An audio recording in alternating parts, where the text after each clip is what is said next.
இன்னைக்கு கோகோனட் பர்ஃபி எப்படி பண்ணுறது அப்படின்னு சொல்லி தர போகிறேன். வாங்க வீடியோக்குள்ளே போகலாம். இப்போது தேங்காய் வந்து ஒரு மீடியம் சைஸ் தேங்காயை வந்து நான் துருவி வச்சுருக்கேன். அது வந்து அதே அளவு ஒரு கப்பு, அதான் 200 கிராம் வந்துச்சு.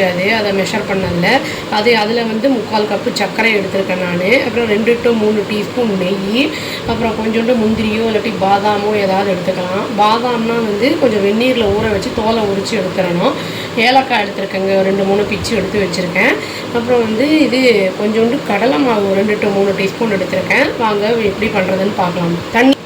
தண்ணி வந்து நம்மளுக்கு தேவையான அளவுங்க. இப்போ ஒரு கடாயி ஆன் பண்ணிவிட்டு நம்ம வந்து லேசாக நெய் ஊற்றி இது தேங்காயை வந்து லேசாக வறுத்து எடுத்துடலாம். இப்போ எண்ணெய் போட்டாச்சுங்க. இந்த துருவின தேங்காயை வந்து நல்லா வந்து போட்டு லேசாக வதக்கி எடுத்துடலாம். லேசாக ரொம்பலாம் வேண்டாம்.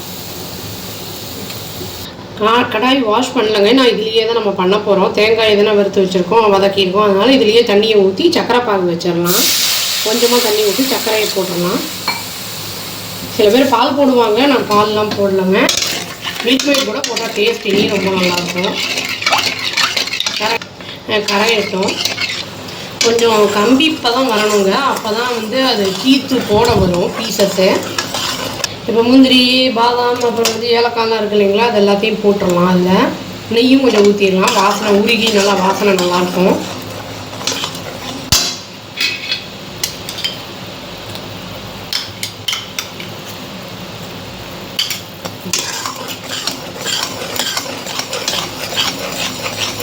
கையை தண்ணியை தொட்டுட்டு இப்படி தொட்டு பார்த்தீங்கன்னா இப்படி கம்பி மாதிரி வரும். அது வந்து அந்த பதம் இருக்கும்போது இந்த தேங்காயை போட்டுருவாங்க. நல்லா கிண்டி விடணும்.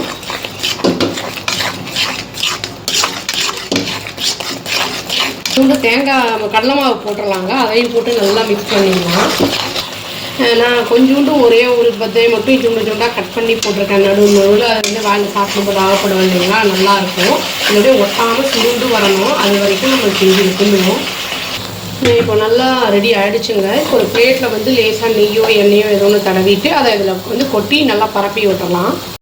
இது வந்து கொஞ்சம் நல்லா ஆறணுங்க. தட்டியில் கொட்டி வச்சாச்சு. கொஞ்சம் நல்லா ஆறுச்சுன்னா நல்லா பீசஸ் போட வரும். கொஞ்சம் வெயிட் பண்ணி நம்ம பீஸ் போடுவோம். சூடு இருக்கும் இல்லைங்களா, அந்த டைமில் வந்து ரொம்ப கொதிக்க இருக்கக்கூடாது. அந்த டைமில் வந்து இந்த மாதிரி கோடு போட்டு வச்சிட்டோம்னா பீசஸ் போட ஈஸியாக இருக்கும்.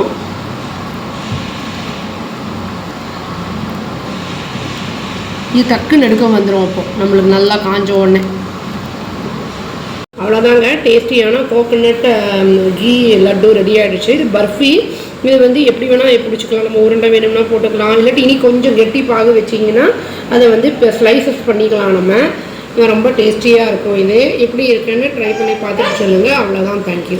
Please do like, share and subscribe our channel and click the all option and tap the bell icon. Thank you.